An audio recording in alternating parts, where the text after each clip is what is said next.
भैया राम राम नमस्कार। हमें तो चिंता ही हो, नाम है हमारा सचिन चौधरी। ई टेम बुंदेली बौछार के स्टूडियो में आए हैं हर्ष यादव जी, जो कांग्रेस पार्टी के विधायक हैं सागर जिला की देवरी विधानसभा सीट से। वह विधानसभा सीट जो आदिवासी अंचल की भी मानी जात और दमोह लोकसभा में आउट है और सागर जो है जिला में आउट है। हर्ष यादव जी राम राम भाई साहब। भैया राम राम। हमारी तरफ से भी बुंदेली बौछार में सबका स्वागत है। भाई सचिन भैया भी हमारे बुंदेलखंडी के शेर हैं, इन्हें हमें मौका दो, आज बुलाओ सब। सचिन भाई को बहुत बहुत धन्यवाद। बजट सत्र जल्दी खत्म होगा, बड़ो हल्ला तो कि बहुत लंबो चलने और जो है सरकार कह रही है कि सबकी सहमति से खत्म होगा। सरकार तो क्या कह रही है वो तो आप जाना, तो 18 साल से आप देख रहे हो, मगर जो तरह से विधानसभा सत्र खत्म करो गो है, ये सत्ता पक्ष के और विपक्ष के सभी विधायक गणों को बहुत खराब लगी है। विधानसभा वो हथियार है हम लोगों का, वो स्थान है जहाँ से जनता की आवाज़ हम लोग उठाने का काम करते हैं। और जिस तरह से आपने देखा होगा पूर्व में दिग्विजय सिंह जी की 10 साल सरकार रही, कितने लंबे सत्र चलते थे, ऐतिहासिक डिसीजन होते थे, उसकी गरिमा, विधानसभा की गरिमा का भी ख्याल रखा जाता था।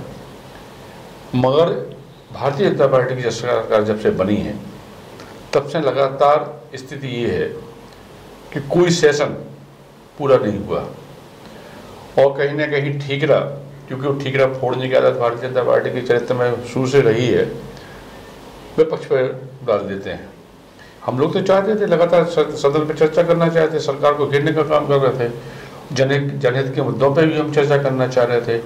जिस तरह शोभा भारती जी ने स्लैब के मुद्दे को हाईलाइट किया, उस पर भी हम लोग चर्चा करना चाहते हैं, गरीबों के किसानों की बात भी करना चाहते थे। मगर सरकार नहीं चाहती कि ये सब चीज़ें आप जैसे electronic print media, social media के लोगों के माध्यम से जनता के बीच में जाए, इसलिए हम लोग की आवाज़ दबाने का काम भारतीय जनता पार्टी की सरकार के द्वारा किया गया है। लेकिन आप तो सागर जिला में बिल्कुल अकेले ही खूंटा गाड़े हो तो कांग्रेस को, तो जिस तरीके से आप लगातार जन आंदोलन भी कर रहे, तमाम सारी चीज़ें कर रहे, बाकी इलाके में कांग्रेस इतनी कायद नहीं दिखा रही। नहीं, हम सचिन भैया, जहाँ तक हमारा सवाल है और हमारे जो अन्य साथी हैं, इस बार जो तैयारी है कमलनाथ जी ने तैयार की है, चाहे जनजागरण अभियान के माध्यम से हो, चाहे घर चलो घर घर चलो, चाहे सदस्यता अभियान के माध्यम से, ग्रास रूट लेवल पे बहुत सारे पार्टी के वर्कर और बहुत सारे कार्य पार्टी के नेता सभी क्षेत्रों में घुसे हुए हैं। ये बात अलग है कि उनका प्रदर्शन जो है, जो होना चाहिए, वो नहीं हो पा रहा है।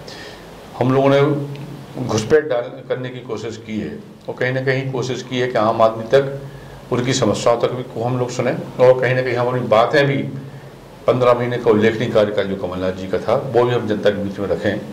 तो मुझे लगता है कि 2023 के चुनाव में बुंदेलखंड जिस पर अपनी चर्चा हो रही है, बुंदेलखंड में बेहद अच्छे परिणाम हमारी सरकार के कमलनाथ जी के पक्ष में आएंगे, कांग्रेस सरकार के पक्ष में आएंगे। सागर जिला की राजनीति की बात करें तो जिला में 3 बड़े कद के मंत्री और आप अकेले कांग्रेस के विधायक बचे, तो कैसे झेल पा रहे हो, कैसे अपने जो विकास के काम, चूंकि आप जो जनता को तो इसे बहुत लेवो देवो है नहीं है कि आप सत्ता पक्ष के या विपक्ष है, जब आपकी सरकार थी तो आप मंत्री थे, तो जो विकास के काम आपने मंत्री रह में शुरू करे थे वे हो पा रहे? बड़े दुर्भाग्य की बात है, वर्तमान सरकार की स्थिति ये है, मुझे कहने में कहीं कोई संकोच नहीं, कहीं किसी को पीड़ा होगी निश्चित रूप से। जो मंत्रियों के जिक्र कर रहे हैं आप, उन मंत्रियों का दायरा मात्र अपनी विधानसभा तक सीमित हो गया है। वो मध्य प्रदेश के मंत्री नहीं हैं, हमारे देवरी विधानसभा क्षेत्र के मंत्री नहीं हैं, बंडा के मंत्री नहीं हैं, बीना के मंत्री नहीं हैं। कहीं ना कहीं अधिकतर मंत्रियों की बात कर रहा हूँ, चाहे वो हमारे जिले के मंत्रियों की बात हो, चाहे मध्य प्रदेश के अन्य मंत्रियों की बात हो, जो मध्य प्रदेश का फोकस करना चाहिए। आज अछूत हर्ष यादव हो सकता है, मैं बीना विधानसभा भारतीय जनता पार्टी का सिरनायक विधायक है, नरियाली विधायक भी हैं, इन लोगों के यहाँ भी विकास की गति धीमी पड़ जाती है, मात्र मंत्रियों की सीमित हो जाती है। ये कहीं ना कहीं बड़ी विसंगति 18 साल के भारतीय जनता पार्टी के कार्यकाल में देखने को मिलती है, जिससे जो है विकास अवरुद्ध भी हुआ है। जनता में कहीं ना कहीं वो जनता जो चाहे लोकसभा प्रत्याशी को जिताए, लोकसभा प्रत्याशी तो जीतते हैं भारतीय जनता पार्टी के, जिन क्षेत्रों की अपन बात कर रहे हैं। उनका क्या दोष है, प्रश्न जनता पूछती है। या जो मतदाता ने सामने वाले भारतीय जनता पार्टी के कैंडिडेट को वोट दिया, उनका क्या दोष है, प्रश्न तो उठता है, जनता ये बात करती है। तो कहीं ना कहीं दायरा बढ़ाने की आवश्यकता है। भारतीय जनता पार्टी के मंत्रियों को ये सोच के साथ काम करना चाहिए कि हम सकारात्मक काम करेंगे, अच्छा काम करेंगे तो हमें अगली बार मौका मिलेगा, हमारे प्रत्याशी को मौका मिलेगा। इस सोच पे काम करने की आवश्यकता है। मतलब बंडा और देवरी जो दो विधानसभाएं कांग्रेस पार्टी के पास है, इसके अलावा आपको जो क्या बोला कि बाकी जो भाजपा के पास भी है उनमें भी मंत्री नहीं है, तो होते भी विकास कमजोर है। आप तो देख सकते हैं, हाँ, खुला आरोप है, मेरा तो स्पष्ट आरोप है। कोविड आया, कोविड में जो फोकस किया गया, तो ये 5 विधानसभा पे फोकस नहीं था। ये अलग बात है, शैलेंद्र जी शहर में विधायक हैं तो उन्होंने अपने संसाधनों से अपने मेडिकल कॉलेज और सबसे व्यवस्था की, क्योंकि मुख्यालय जिला मुख्यालय संभागीय मुख्यालय है।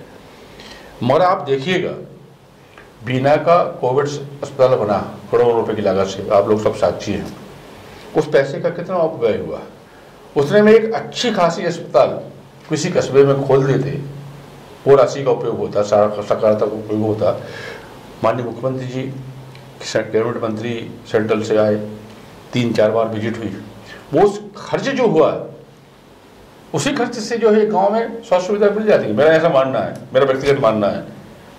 मैं यदि गलत हूँ तो आप बता सकते हैं, मगर सरकार का ये इस पर फोकस नहीं है। भारतीय जनता पार्टी की सरकार सड़ी गली चीज को रंग रोगन करके बेचने का काम करती है, मगर जो बेसिक बात है, जो बेसिक काम है, उस काम पे भी अंजाम पे देने का काम नहीं करते हैं लोग। देवरी विधानसभा खाली है भाजपा के लाने, बहुत हल्ला है कि पूरे जिले भर के नेताओं की नज़र है देवरी विधानसभा पे कि हर्ष यादव को चुनौती को दे। कहा कि अब हर्ष यादव जिले के सबसे सीनियर कांग्रेसी विधायक हो गए। अब को आपको लग रहा है को आविर्भाव है उतने से को खतरा बन सकता है। हम तो भैया बहुत छोटे से कार्यकर्ता हैं, किसान के परिवार से, गांव के परिवार से निकल के यहाँ आए, पार्टी ने यहाँ तक पहुँचाया है। हम तो जनता के बीच में रहने वाले, काम करने वाले व्यक्ति हैं। सचिन भैया, जो आया है उनको स्वागत है, जो नया है उनको स्वागत है। चुनाव पार्टी का यदि हुक्म होगा, आदेश होगा तो चुनाव लड़ेंगे, विधानसभा का या लोकसभा का जो भी आदेश होगा लड़ेंगे।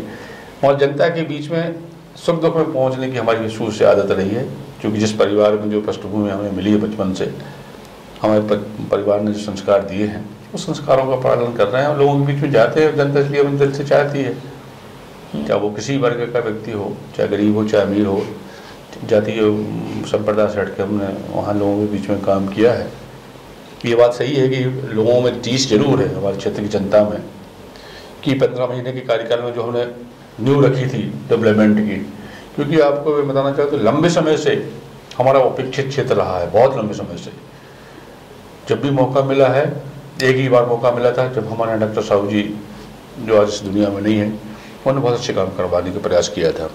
उसके बाद कभी मंत्री का ओहदा किसी को नहीं मिला, मुझे मिला था, पार्टी ने मौका दिया था, कैबिनेट मंत्री का दर्जा दिया था।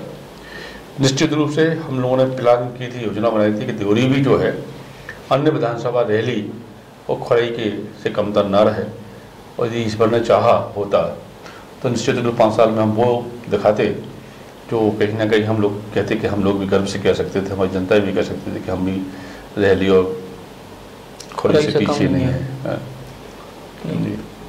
तो हर्ष यादव जी ने तमाम सारे जो मुद्दे थे जो उनके क्षेत्र के, जिले के और प्रदेश की राजनीति के, उन पर चर्चा करी और उम्मीद यही करें कि लोकतंत्र के सजग प्रहरी जो विपक्ष को कहा जाते हैं उनके तौर पे भी लगातार आवाज़ अपने क्षेत्र की उठा उतरे और भविष्य की जो राजनीति हुई है उनमें उनके जो भी काम हैं वे कितने जनता पसंद करत है या फिर जनता कुछ और उम्मीदें करत जो आगे आवे वालों वक्त है बहुत तय करें। राम राम भैया, राम राम। हमारी तरफ से होली की बहुत बहुत शुभकामनाएं।